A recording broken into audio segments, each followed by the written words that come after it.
title, which is available for free on Nintendo Switch and iOS and Android devices. Expanding the iconic Star Wars universe with new locations and characters, the competitive battle arena game received a tremendous amount of fanfare from the media and audiences around the globe. Players can look forward to additional content offerings coming soon. Our blended monetization efforts in hyper-casual are progressing well at Rollic, which crossed 3.6 billion all-time downloads. Fan favorite titles Screw Jam and Twisted Tangle both performed well this quarter, becoming top 50 and top 100 grossing games respectively in the US Apple App Store. Our direct-to-consumer business continues to grow, and our teams are working actively to add more titles each quarter to this highly accretive owned distribution channel.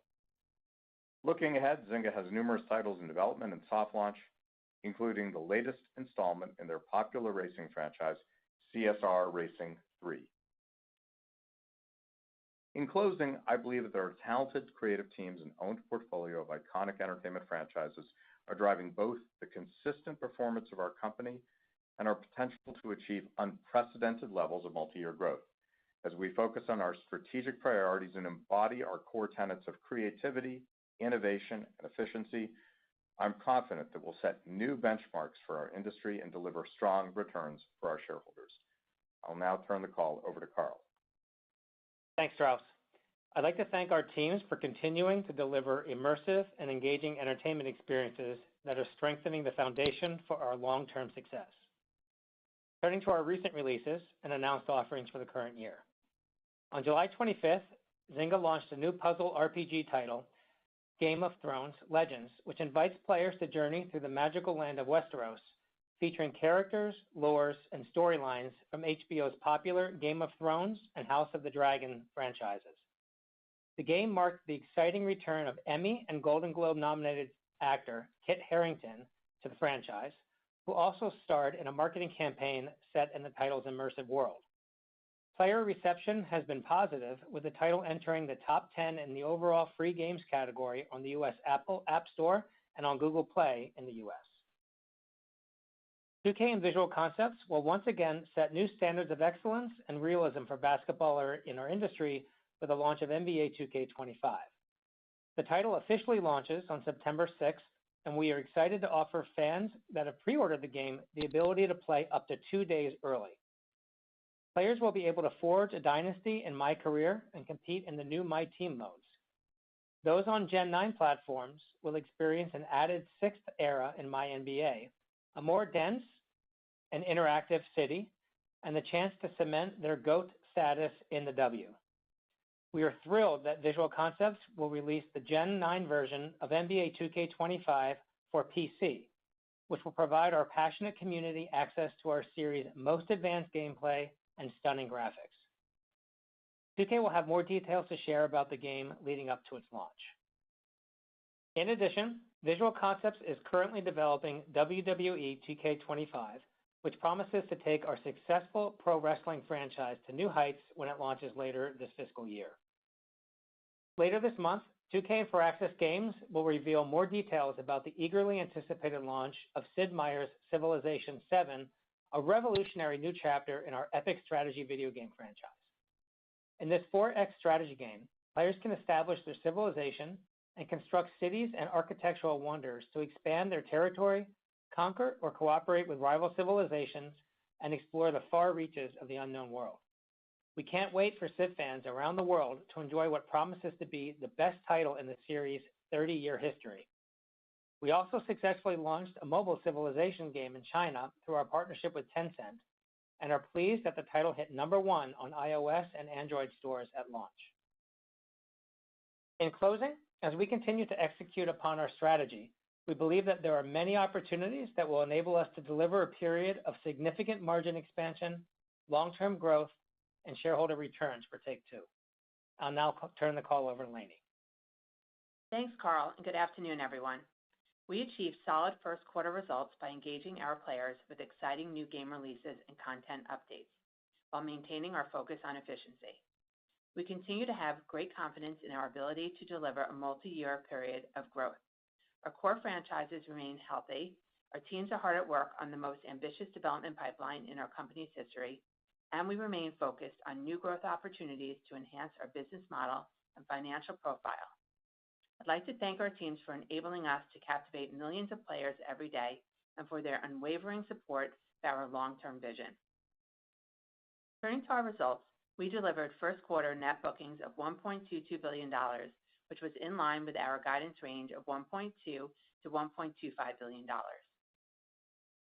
Recurrent consumer spending was flat for the period and accounted for 83% of net bookings.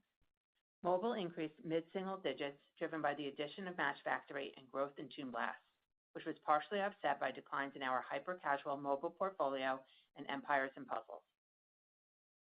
Grand Theft Auto Online and NBA 2K were both down. During the quarter, we launched Top Spin 2K25, No Rest for the Wicked on Early Access for PC, NFL 2K Playmakers, and Star Wars Hunters. GAAP net revenue increased 4% to $1.34 billion, while cost of revenue declined 6% to $567 million, and operating expenses increased by 8% to $956 million. On a management basis, operating expenses rose 12% year-over-year, which was better than our forecast due to lower R&D and marketing costs.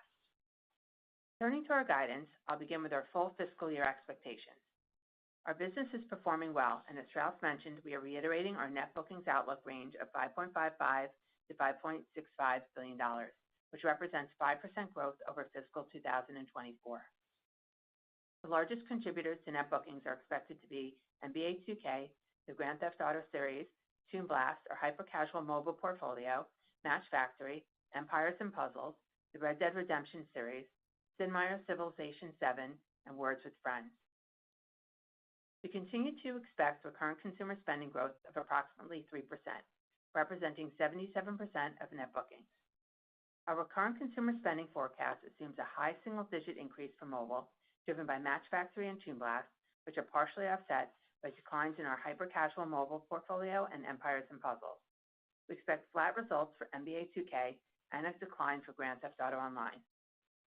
We expect the net bookings breakdown from our labels to be roughly 50% Zynga, 32% 2K, 17% Rockstar Games, and 1% other.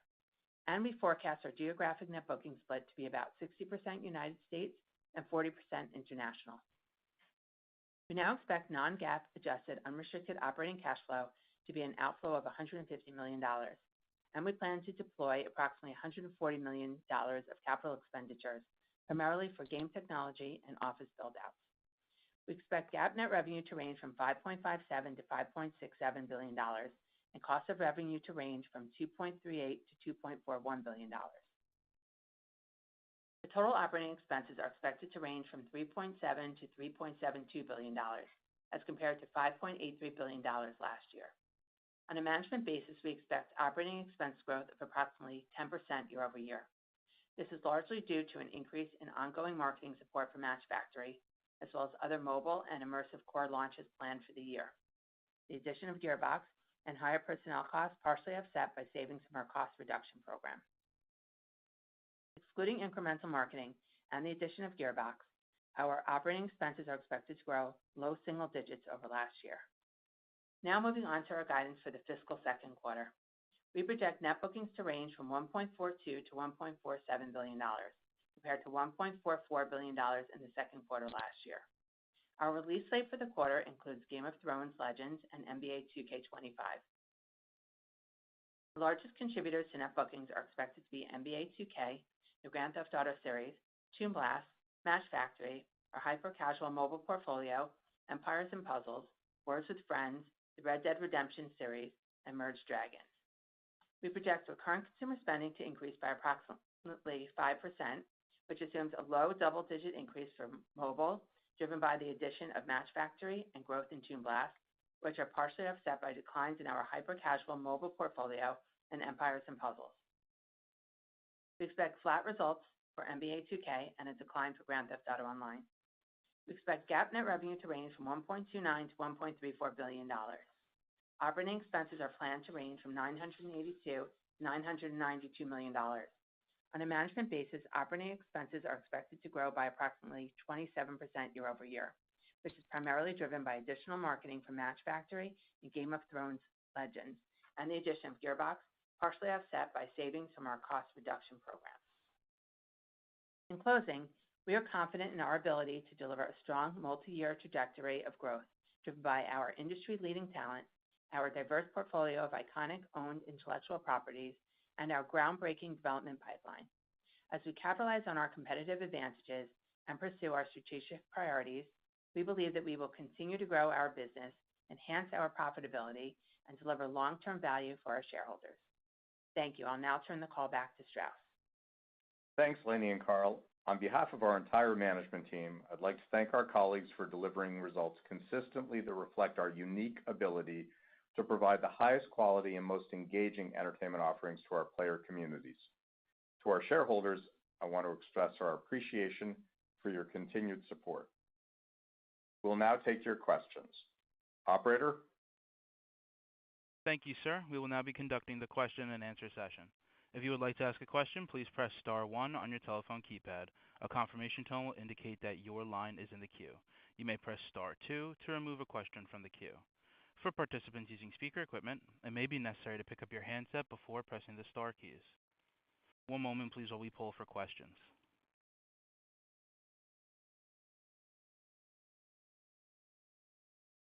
And the first question comes from the line of Doug Creutz with TD Cowen. Please proceed with your question.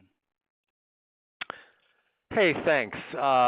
Your largest peer just released a college football game that has done exceptionally well, as I'm sure you've seen. Just curious if that's caused any thoughts about potentially adding a college basketball feature to NBA 2K, whether it's a unit-based item or just another mode in the game. It seems like there might be a nice opportunity there. Thanks. Thanks for the question, Doug. So yeah, obviously we have noticed the success with college football, and it's exciting the industry, and we've taken note of that. We obviously do have a history with college basketball, with College Hoops 2K, and we're always listening to our community and their interest to see if there's something that we might be able to do in the future. That's across the board, not necessarily just with college sports, but generally speaking. Nothing to announce now, but obviously we did take notice of it. Okay, thank you. And the next question comes from the line of Colin Sebastian with Baird. Please proceed with your question. Thanks. Good afternoon, everybody.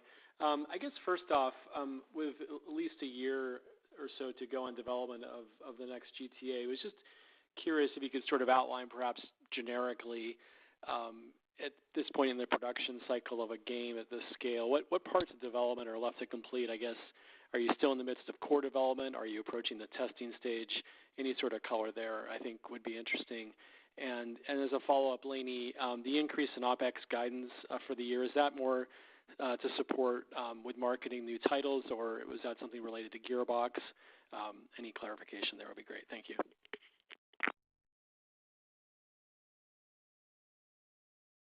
Thanks, Colin.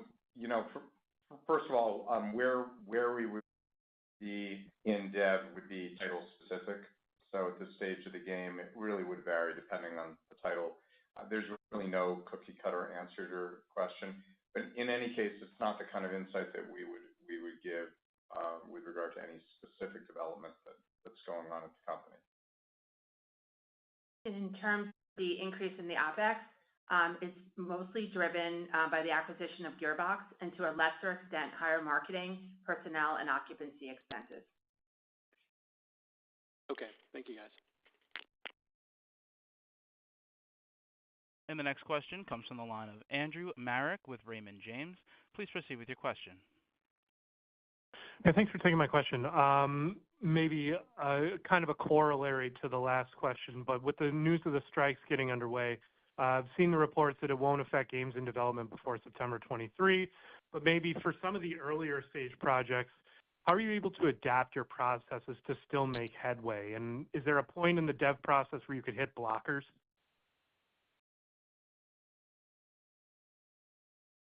So, look, we deeply value our talent relationships, and historically we worked very successfully with all of the unions, including SAG-AFTRA. We continue to work hard to come to a resolution on this current situation. In fact, common ground on 24 out of 25 proposals. So I'm pretty confident that we can get to a deal that will be mutually beneficial. At the same time, we don't expect any impact whatsoever on our titles that are in development. If a strike went on for a very long time, obviously that would affect us, and that wouldn't be a good for us or for the industry. Okay, great. But we're cautiously optimistic that we'll be able to find common ground, and that's certainly our goal. Gotcha. Thank you. And then maybe one quick clarification question on the back of that. Is there anything to consider on the expense side related to the strikes, like potential savings from stopped labor, or is that just something that probably isn't very material? Thank you. We don't get any benefit from the situation.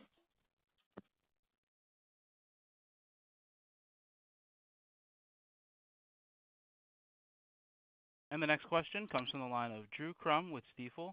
Please proceed with your question. Okay, thanks. Hey, guys. Good afternoon.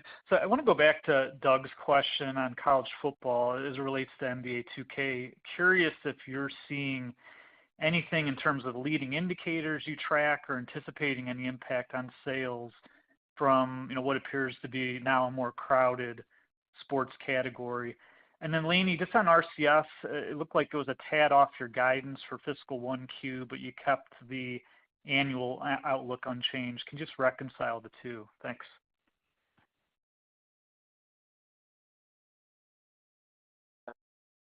Thanks for the question, Drew. In terms of the question about college football, no, we're not seeing any significant or any impact on our NBA title based on the success of college football. Look, we're always competing for the customer's mind share and wallet share across all titles. So I don't necessarily think it's necessarily a sports issue for us, but no, we're not anticipating any effect on NBA 2K25.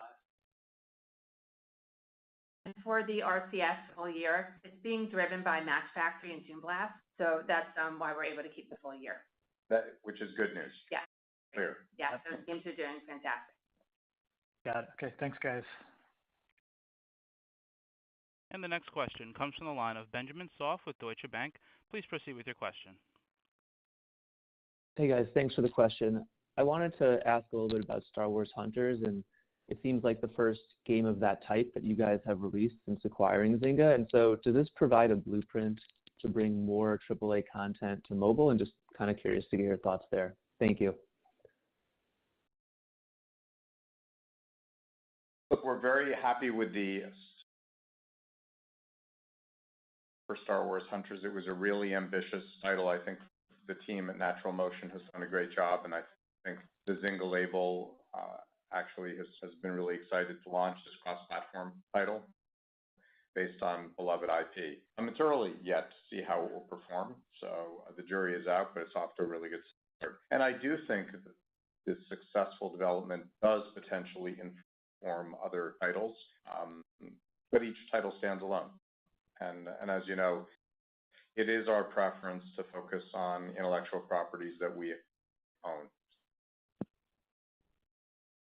And then as a quick follow-up, it looks like the outlook for NBA RCS changed a little bit. Just curious if you could drill down into the moving pieces there. Thank you.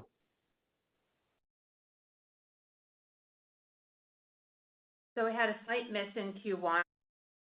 That was driven by fewer active users and vendors this year, which was driven by lower sales of units due to the Gen 8 unit. But when we look at the full year, we expect it overall to be full, and a lot of that is driven by NBA 2K24.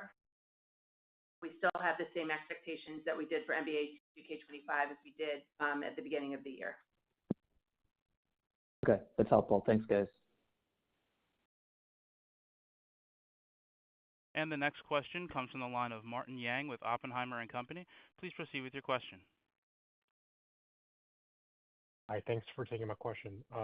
First question regarding your overall view. Can you give us an updated view on your approach to UGC across different franchises, and how are you open to maybe modding both on PC and console for your future games?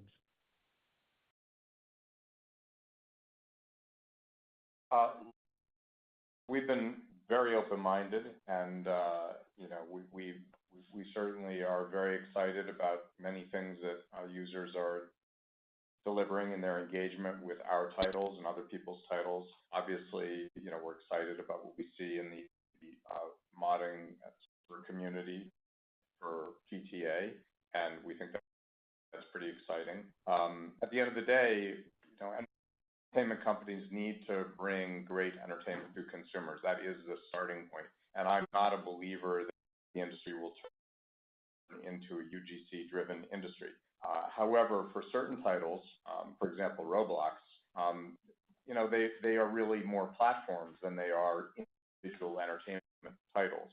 And I think at this company, we pride ourselves on making the best entertainment of any sort on Earth. And if consumers want to add to that and enhance that for their own use, generally speaking, we would like to enable that behavior, generally speaking. Protective of our intellectual property, we're protective of other people's intellectual properties.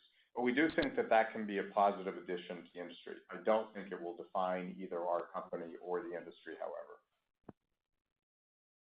Got it. Thank you. Another question from Lainey.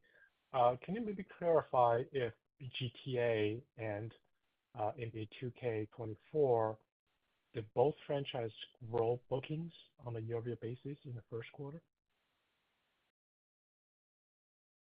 So for the quarter for GTA, we saw some the title declined for net bookings in RCS. I'm sorry, what was the second title that you asked about? 2K24 compared to NBA? 2K23. Yes. Well, I don't have 24 versus 23, but in general, NBA 2K declined in the quarter. Thank you. That's it for me. And the next question comes from the line of Mike Hickey with The Benchmark Company. Please proceed with your question.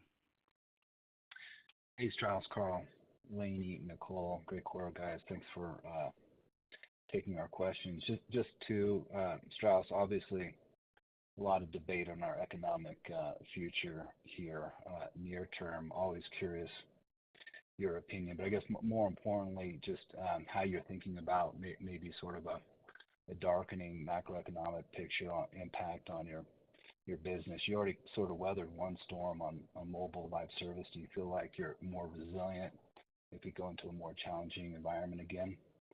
And then number two, it looks like trends in current gen hardware sales have slowed, and prior gen is feeling pretty sticky here. Some of that maybe is the macro, some of it's maybe just haven't seen the price release, Strauss, that we normally do at this point in the cycle. And other pieces maybe, services like GTA Online still being very strong on prior gen. So just curious your view on sort of where we are in the cycle and what implications it may have for your business. Obviously, it's impacted NBA, but thinking about maybe new software that is more current gen versus prior gen, what sort of challenges, opportunities you might have from that situation. Thanks, guys.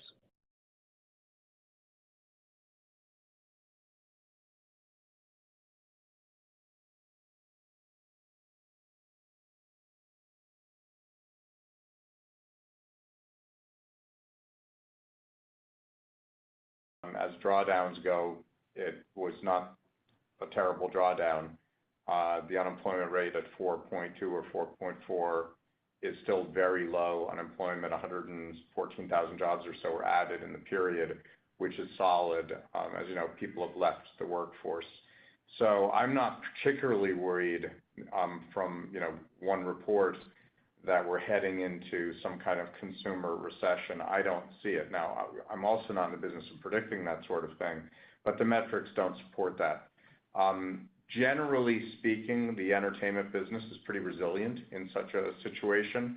Of course, the business is not counter-cyclical, and in some massive downturn, we of course would be negatively affected, but I just don't see that on the horizon. So not a current concern for us, and we're awfully well positioned.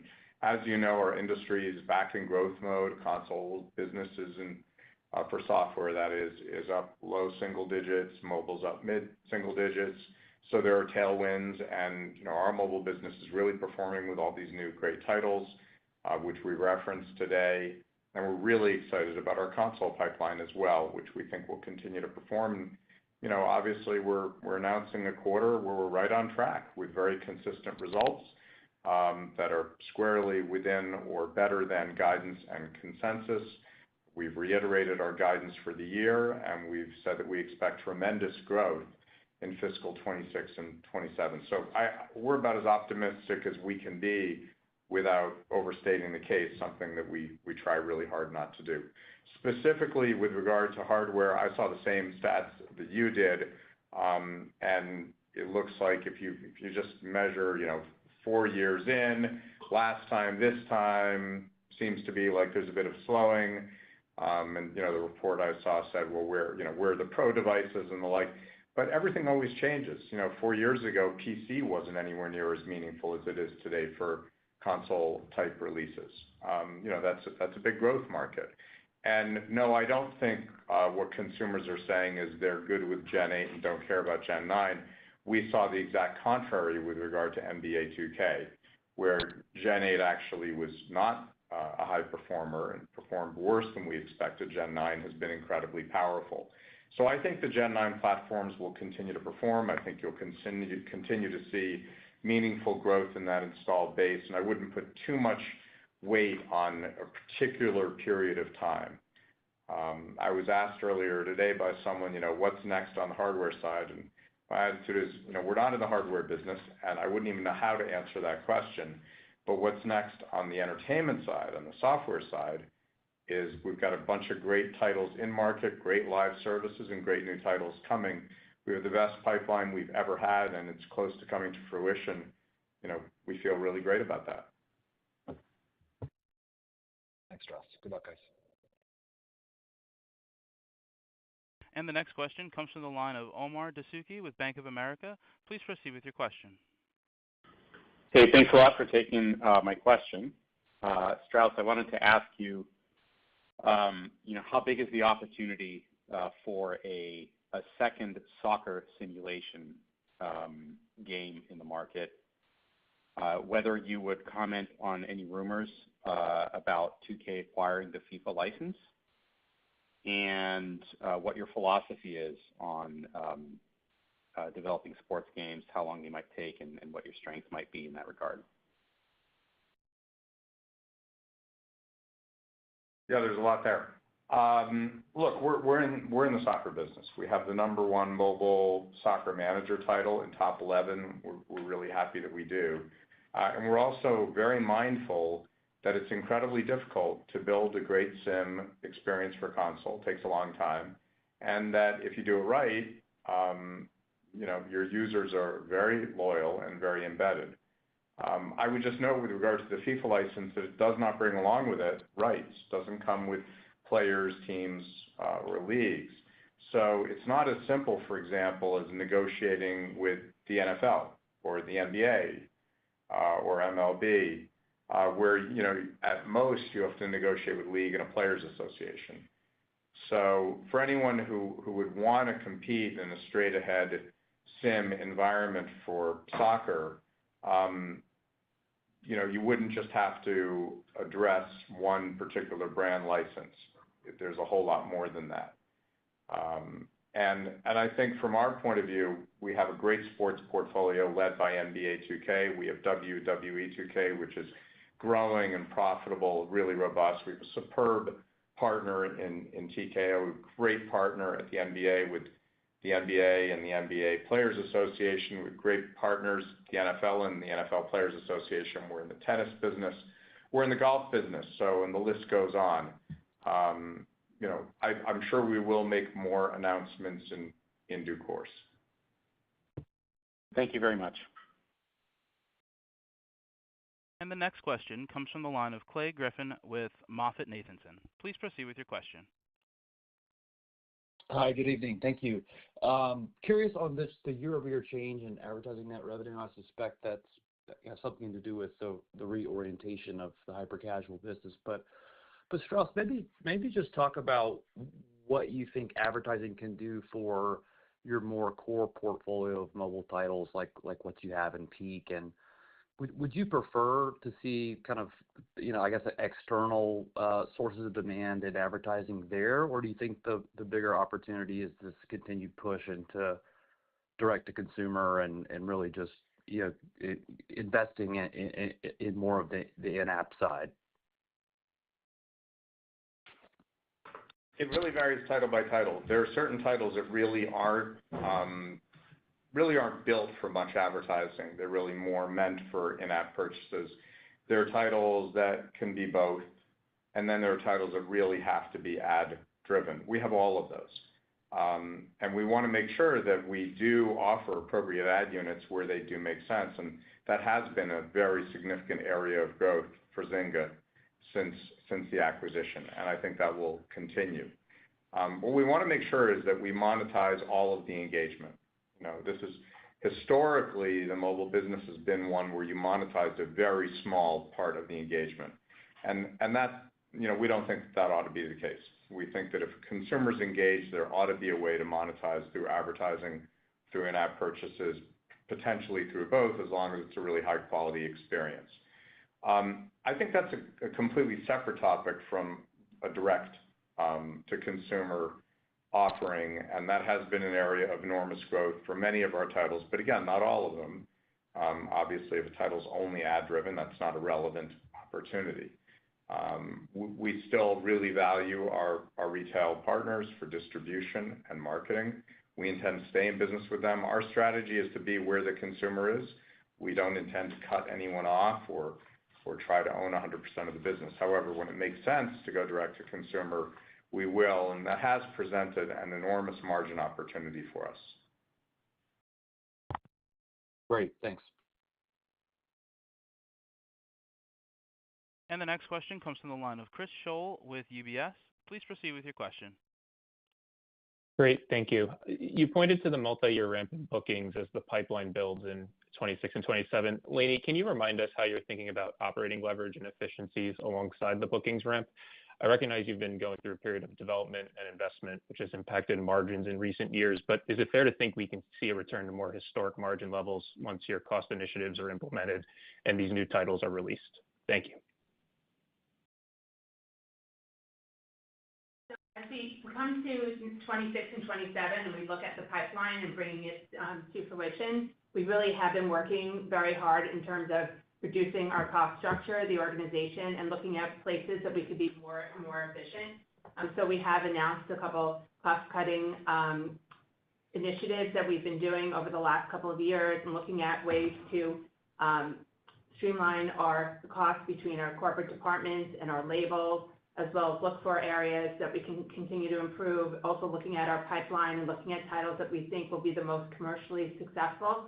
So we've been doing a lot of that this past year, and we'll see an annualization of those costs in fiscal year 26. So that will improve our margins, and we expect to continue to look for those opportunities in the future, which will continue to improve our margins in 26 and 27 as well.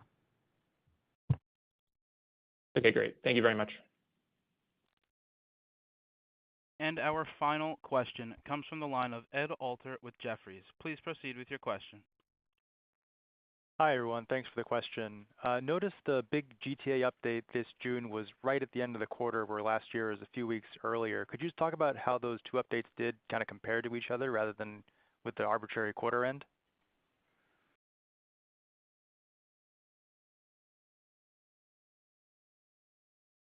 So we're actually really excited about the summer release for GTA Online this year, and it was a fantastic result for us. In terms of comparing them directly to typically we don't even really compare the releases. They're all very different. And we have different expectations, and they have different deliveries. This was very strong for us, and it certainly helped us exceed our expectations for the quarter. But in terms of giving a direct comparison between this one and the last one, that's not something that we're prepared to do. Thanks. Ladies and gentlemen, at this time we have reached the end of the Q&A session, and I would like to pass the call back over to Strauss for any closing comments. I just want to thank our team that delivered these great results as always. We believe we have the best and most talented creative teams in the business, and we're so grateful that we do. We have a phenomenally talented executive leadership team as well. We have 12,500 colleagues all around the world who work really hard every day in service of delivering the best entertainment to our consumers. That's what they deserve, and that's what we aim to give them. Thank you for joining us today. We're really optimistic about the rest of the year and the years ahead. And ladies and gentlemen, that does conclude today's teleconference. You may disconnect your lines at this time. Thank you for your participation.